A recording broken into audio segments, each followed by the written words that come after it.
And we're live. Welcome everybody here to the pressure cooker. 5 minutes to go here. Well, 5:02. Lakers down 93. Well, they have 93. Milwaukee has 99. Milwaukee with the ball here. And by the way, the fact that the Lakers are even in this thing in the first place, yeah, Milwaukee hasn't been as good as maybe they would anticipate. Some championship hangover there. And they are in, they have been dealing with injuries in the same way that the Lakers have been as well. But the fact that the Lakers are competitive in this one, despite not having LeBron James, still dealing with not having Trevor Ariza, uh, Anthony Davis has been kind of hobbled and ineffective in some stretches of this one. So the fact that they're in it, I will take. I will very happily take. So let's go ahead and get to it. So Portis just tried to throw Melo to the ground. Both guys didn't like that. Monk is at the free throw line here. I think one thing to look for, the Lakers have had a lot of success when they post AD up and they send cutters to the middle of the paint, whether it's an open layup to that cutter or a quick opposite look in the corner. That's the most consistent play that the Lakers have been able to utilize here, given how Milwaukee is defending them. So that's one thing to watch for. And then, defensively, you just got to survive. That's really what you got to do. Bazemore has been a train wreck again offensively, so he can't really play down the stretch here. So you just got to hope that Monk and Melo can kind of hold their own. There you go. Ooh. See, that's why you can't challenge on the foul with AD. I think the Lakers go zone here, coming out of the 5.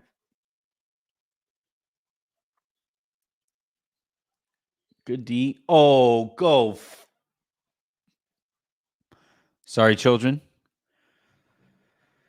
Whew, almost cussed. That would have been the first F bomb. That would have been the first F bomb. That's a terrible call. That's exactly the call they said they were going to get rid of.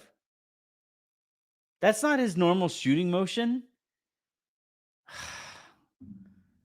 Get the fuck out of here, man. That's brutal. That is a terrible call. And the ball lied. That is awful.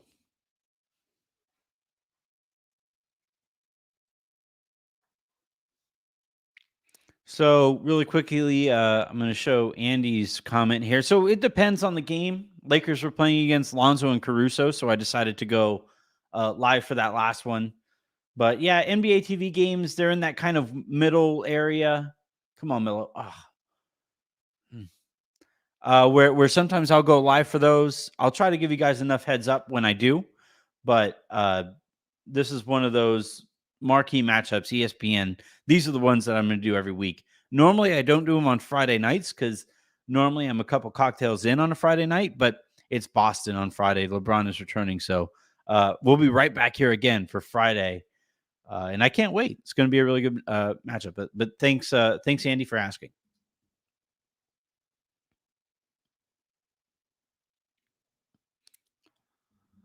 All right, so looking at the score here, heading into the timeout, 101-95. Need a bucket coming out of the timeout here. Absolutely need one. With 3:55 to go, let's take a look at the game here so far as it's played out statistically. Davis, 18, 7, and 4. Kind of a quiet night by his standards, especially when you consider the fact that Giannis, the guy that he's kind of sort of going head-to-head against, goes for 39 points on 16 of 20 shooting, 9 boards, 3 assists, steal, and a block.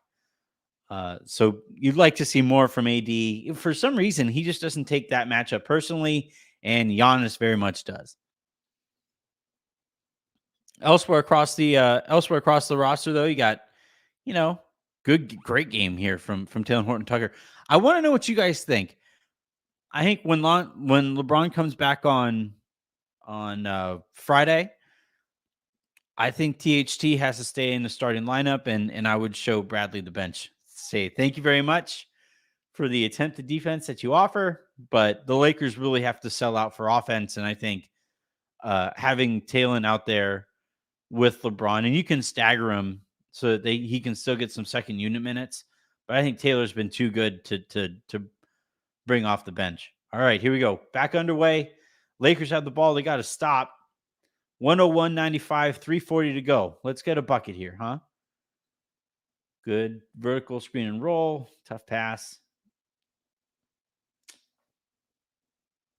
Send somebody middle. Send somebody middle. There you go. Hit one. Hit one. Damn. That was a good look there from THT. Needs to knock that down, though, if he's going to take that next step as a player.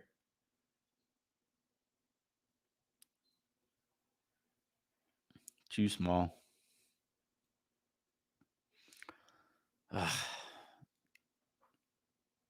Brutal swing of events there. Wide open corner three. Goes right into the end one here for Giannis. It's a weak call given how much contact they're letting everywhere else. So, Luke's everybody.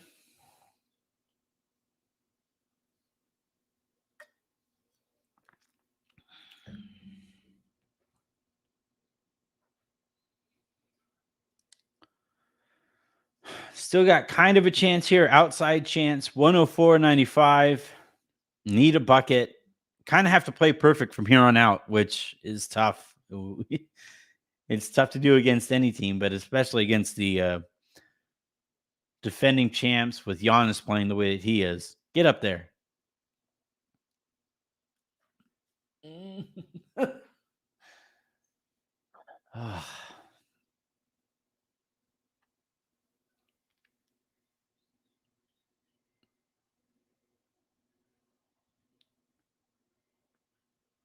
Oof, that would have ended it.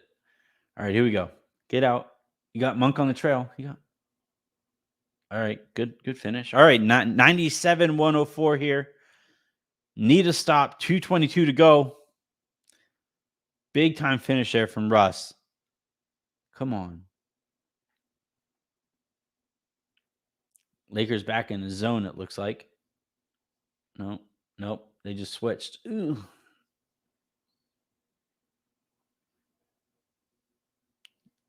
Yeah, I just think you can't switch AD off of anybody off of Giannis. You can't.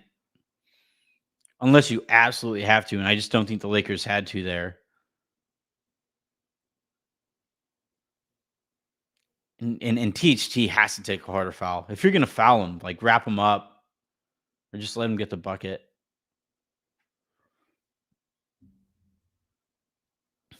44 on 22 shots for Giannis.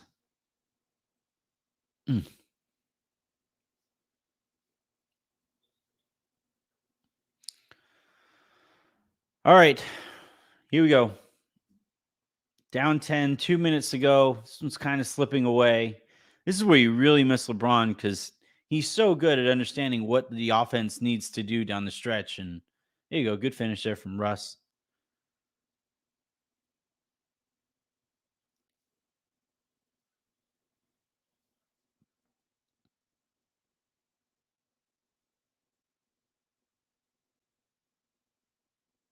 All right, come on. Here we go. See, there's the switch again. All right, run. Go. There you go. Good speed. Oh, there you go. Good call. Don't die, ref. They've got to push, man. They've got to get out. They've got to get out and run.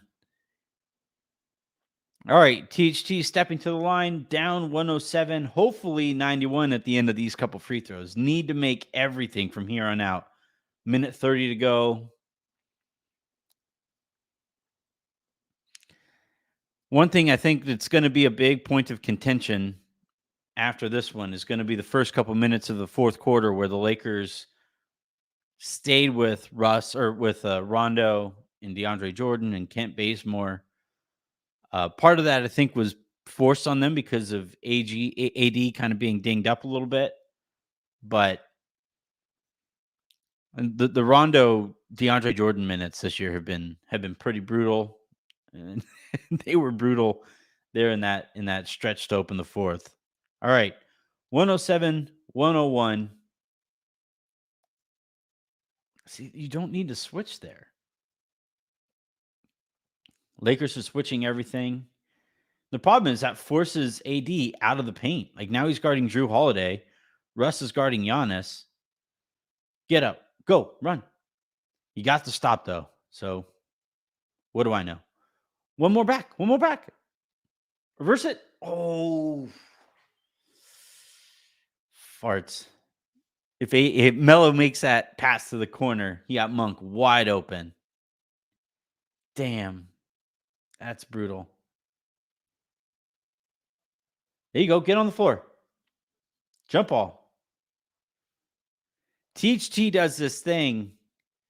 I've compared it to Giannis's dunks, where defenders see him as far off as he is, but he's got such long arms that they kind of take a deep breath and they can kind of relax, but he uses his hands when he has nice active hands there, gets in there, see if he creates an extra possession.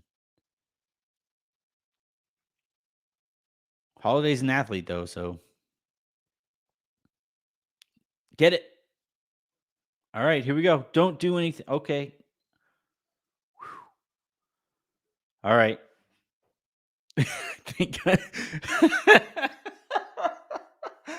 Boy, there are a few things more terrifying for your own team than Russ coming down with under a minute to go on the wing. Good Lord. He gets fouled there, though. 107, 101, 101, 101 fun. We are having fun, right? Let's go. There's a free throw. Another free throw here makes it 107, 103. One more stop. Get another bucket. They can do this. They're within the realm of possibility.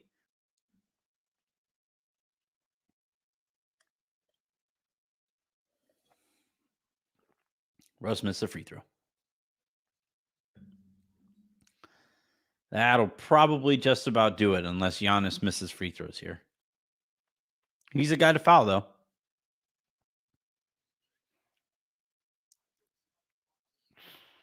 All right.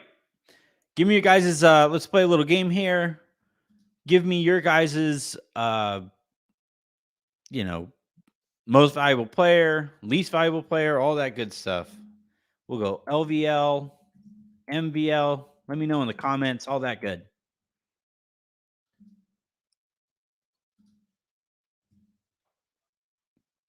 For me, most valuable player, I think, in this one was actually THT. It was a noticeable difference every time he was out there on the floor. Least valuable player, man, Kent Bazemore's got to get it going. This is just brutal to watch. All right, so Giannis makes both of them. 109, 102. Magic number is probably 109 for Milwaukee. But you know what, man?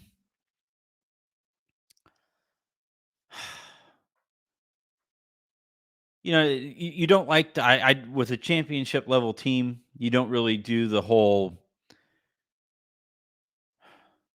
confidence losses or whatever. But the fact that they were competitive in this one, I'll take a little bit away with that. So Barnes is LVLs. He's got Avery, Bradley, and Rondo. Any minute they play on the court is a win for the opposition. They're just too small. Like they had that problem in Boston too, where they were just tiny. They were you don't feel them at all defensively. Barnes also thinks, Vogel's rotations are up there in the LVL category, least valuable Laker. I get it. Although I think in this case, not to excuse it, but to explain it, there's a difference there. You had that lineup to start the fourth out there because AD was once again banged up. He needs a vacation. Me too. Andy Angel with DJ, the most valuable player since he didn't play too much. Yeah. I didn't have too big a problem with DeAndre. It's just you just feel like you have to escape those minutes. So many missed layups, and that'll do it. All right, well, I'm going to go out, and so the way this is going to work, I'm going to record the first segment of the Anthony Irwin Show, and it's going to be talking about this game. And then I'm going to record Lakers Lowdown. That'll air midnight Pacific. And then I'll see you guys on Friday for Lakers Celtics. Bron comes back, all that good stuff. Thank you a ton for tuning in tonight and the way that you guys have. These have been a ton of fun to do. Again, working on lining up guests on these, kind of tough given the hour and given how busy everybody is. But I promise that is something that we're working on. And until next time, I'm Anthony Irwin saying have a good one.